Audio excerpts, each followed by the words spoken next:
Donc autre, on va passer à un autre, comment on appelle ça, on va passer à la franc-maçonnerie, parce que c'est intéressant de voir aussi la présence des homosexuels au sein de la franc-maçonnerie. Donc vous avez une fraternelle qui s'appelle les Enfants de Cambacérès, donc du nom de Jean-Jacques Régis de Cambacérès, qui était un des pères du Code Napoléon, donc l'ancêtre du Code civil, qui donc était homosexuel et franc-maçon. Et donc cette fraternelle a été fondée en 1999 par Jean-Paul Potard, dit Donald Potard, donc l'ancien PDG de Jean-Paul Gaultier Couture, donc qui lui est à la GLNF, donc une obédience plutôt, on va dire, de droite. Bon, il est passé à la GLAMF, qui est une scission, quoi. Et il cofondera en 2018 le Triangle d'Or, qui est la fraternelle du luxe et de la mode. Donc aujourd'hui, elle est présidée, cette fraternelle, les Enfants de Cambacérès, par Dominique Lamoureux, qui est directeur éthique chez Thales. Alors ce qui est intéressant, et ce qu'on avait relevé dans Faits et Documents, c'est que Christophe Abbas, qui a été grand maître du Grand Orient de France de 2016 à 2017, il apparaissait dans les statuts de l'association comme vice-président des Enfants de Cambacérès. Alors après, je vais revenir, je l'ai cité vite fait tout à l'heure dans l'article, c'est dans le monde des affaires. Et donc, je citais tout à l'heure Philippe Villain, qui était cité dans M, le magazine du Monde, comme l'éminence gay des grands patrons. Donc quand je dis Philippe Villain, souvent personne ne connaît, vous voyez, c'est pas des gens qu'on voit. Donc c'est un énarque, inspecteur des finances, puis banquier d'affaires, et on le retrouve évidemment au Club Le Siècle, au Bilderberg. Et là, je reprends donc l'article qui dit, pour comprendre, on comprend vraiment là, les réseaux. Chaque mois, Villain voit une quarantaine de clients abonnés pour plusieurs dizaines de milliers d'euros par an. Il leur apporte les bruits de la ville, il pousse des personnes à nommer, vous voyez, lobbying, et suggère des idées concrètes pour leur business. La plupart des banquiers ne parlent qu'au patron ou au directeur financier. Lui fréquente 3 niveaux. Le PDG, les patrons de branche ou les directeurs financiers et leurs adjoints.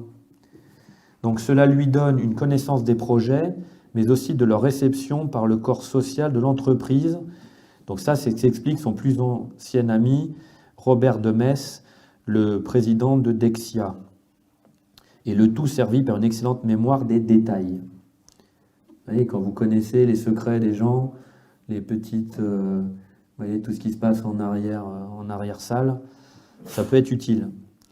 L'opéra, la danse, les ventes d'art, sa culture se patine au contact du Paris gay et des milieux sociaux nouveaux pour lui. Tel un Pierre Berger, actionnaire du groupe Le Monde, qui le fascine, il offre à ses proches les lettres à Yves, donc Yves Saint-Laurent, qui l'ont bouleversé.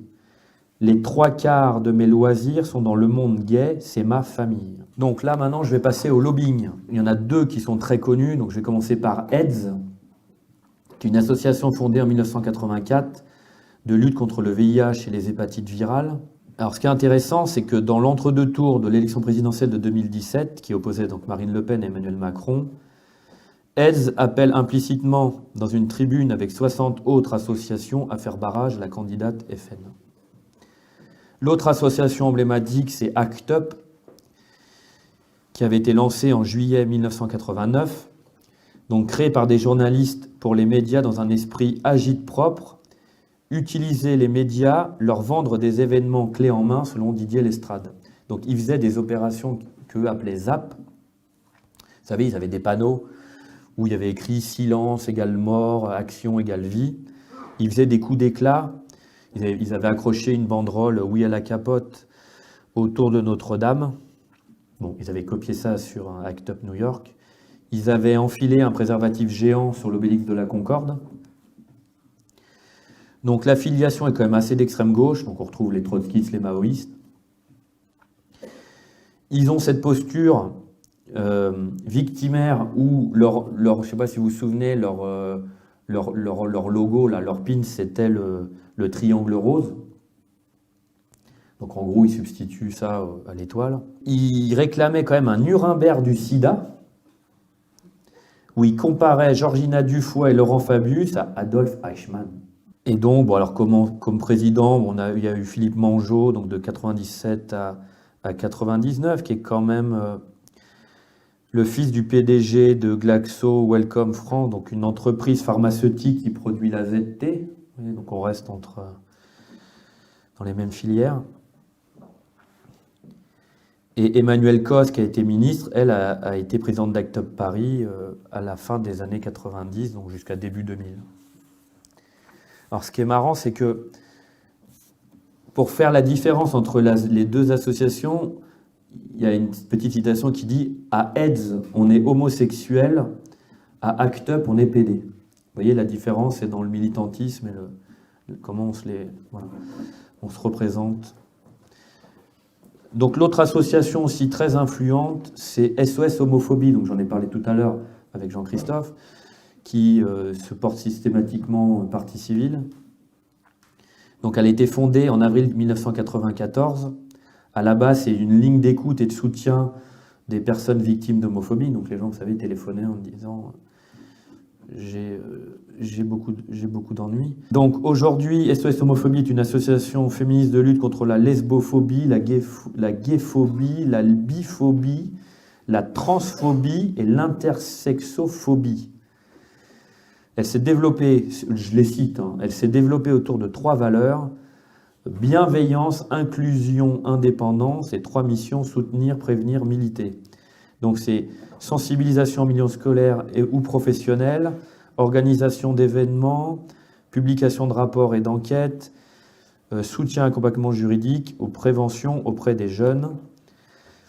Mais surtout donc, elle est reconnue d'intérêt général et bénéficie d'un agrément du ministère de l'Éducation nationale, donc pour intervenir officiellement dans tout ce qui est enseignement public. Après, les réseaux. Voilà, là, on rentre un peu plus dans les trucs plus discrets. Donc, vous avez l'autre cercle. Donc, ça c'est Jean-François Chassagne, qui était gérant d'un établissement gay et à l'époque vice-président du SNEG, le syndicat national des établissements gays. Oui, ils ont mis national parce que c'était mieux avec un N, le SNEG. Donc, donc Jean-François Chassagne, qui rencontre en Allemagne le Volklinger-Kreis, donc qui est la fédération des managers, entrepreneurs et professionnels libéraux gays. Et donc, en fait, ces chefs d'entreprise, ils sont regroupés pour aider les homosexuels licenciés à cause de leur homosexualité ou de leur séropositivité. Et donc, en fait, ils créent en France, donc voilà, l'équivalent en France. Et donc, ils créent un petit cercle comme ça. Donc, à la base, ils sont essentiellement, je reviendrai dessus, là, issus du SNEG. Et donc, ça devient l'autre cercle. Donc, leur première réunion, c'est en 97, autour d'un cocktail dînatoire. Et donc, leur but, c'était de créer un club réservé à un nombre de décideurs, mais parrainés. Vous voyez, c'est pas de la franc-maçonnerie, mais on sent la cooptation, le club un peu comme, je ne vais pas dire le siècle, un peu le siècle de l'homosexualité, quoi. Donc l'association sera mixte et sera composée donc de chefs d'entreprise et dirigeants gays ou lesbiennes, de gays ou lesbiennes exerçant une responsabilité fonctionnelle ou opérationnelle au sein d'une entreprise privée ou publique, de professions libérales, de conseils ou travailleurs indépendants.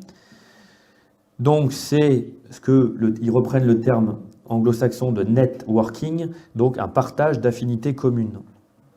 Donc un centre d'échange de compétences et d'expériences professionnelles. Et donc ils sont connus maintenant parce que c'est eux qui contactent les grandes entreprises et qui leur demandent, on va pas dire gentiment, poliment, mais assez fortement, de signer leur charte d'engagement LGBT. Et donc à ce jour, on a quand même une quarantaine de grandes entreprises qui ont signé donc cette charte d'engagement LGBT. Accenture, Alcatel-Lucent, Areva, AXA, Barilla, BNP, Casino, EDF, je peux toutes les citer, France Télévisions, mais aussi donc la mairie de Paris, donc le ministère des Affaires sociales et de la Santé, Donc vous avez toutes les grandes entreprises, TF1, Total, Veolia, Sodexo, Orange, Naturalia, Monoprix, voilà. Donc en fait, et vous avez aussi des collectivités, donc des mairies, donc Avignon, Dijon, Montpellier, Nancy, Nantes, Toulouse, même la région Île-de-France. Donc vous voyez, donc l'autre cercle, ils ont, si vous voulez voir, ils ont un site qui est vraiment très professionnel. Là j'ai regardé, il y a tout leur historique, toutes leurs initiatives, ils font des rapports, donc c'est vraiment un vrai pôle important moi je trouve, de lobbying. Alors, vous avez aussi un collectif qui s'appelle Homo Boulot, qui regroupe donc une dizaine d'associations LGBT donc dans les grandes entreprises et administrations. Leur slogan, c'est Homo Boulot, tous égaux, pas de distinguo. Donc, vous avez Aga Thales, donc association des lesbiennes, gays, bisexuelles et transsexuelles du groupe Thales. Mais vous avez à la fois les salariés, mais aussi les conjoints et les retraités. Donc, Aga Thales. Vous avez CASH, qui est l'association des lesbiennes, gays, bisexuelles et transsexuelles des métiers de la finance. Vous avez Casino Pride, donc le réseau LGBT du groupe Casino.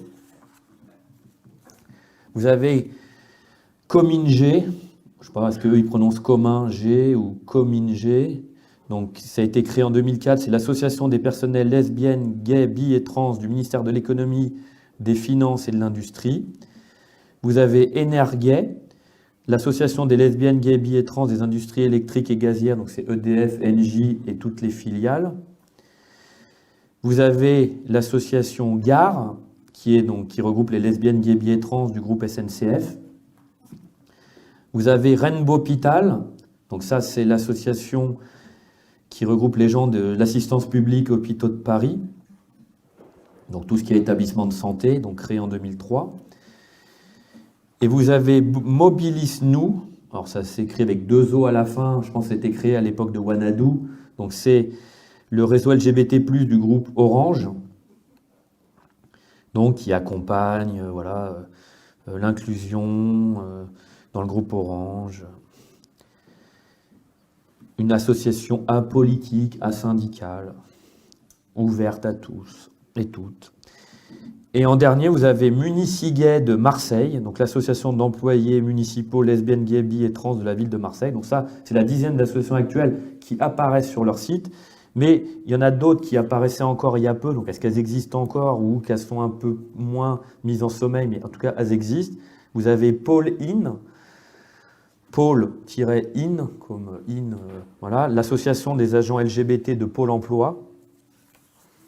On retrouvait aussi la FLAG, donc on en parlait vite fait tout à l'heure, l'association LGBT, qui à la base était uniquement l'association LGBT de la police, mais qui depuis concerne les ministères de l'Intérieur, donc et aussi de la justice, les pompiers, les policiers municipaux, mais donc elle avait été créée en 2001 uniquement par des policiers. Vous avez Homobilité, qui à la base s'appelait Homobus, donc qui était l'association des lesbiennes, gays, bi et trans du groupe RATP.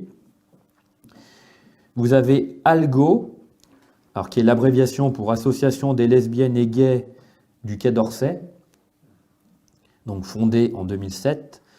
Vous aviez aussi Personne L, donc personne, mais L écrit A-I-L-E-S, donc l'association LGBT d'Air France, qui était la première association en 2001 d'une compagnie aérienne française. Vous avez Homosphère, qui était l'association des LGBT de la sphère professionnelle de Numéricable SFR, et qui, elle, avait obtenu le congé paternité aux salariés homosexuels. Et une qui est, alors celle-là n'est pas reconnue, mais le nom est marrant, c'est les Affranchis. Est-ce que vous avez une idée? Les Affranchis à la Poste.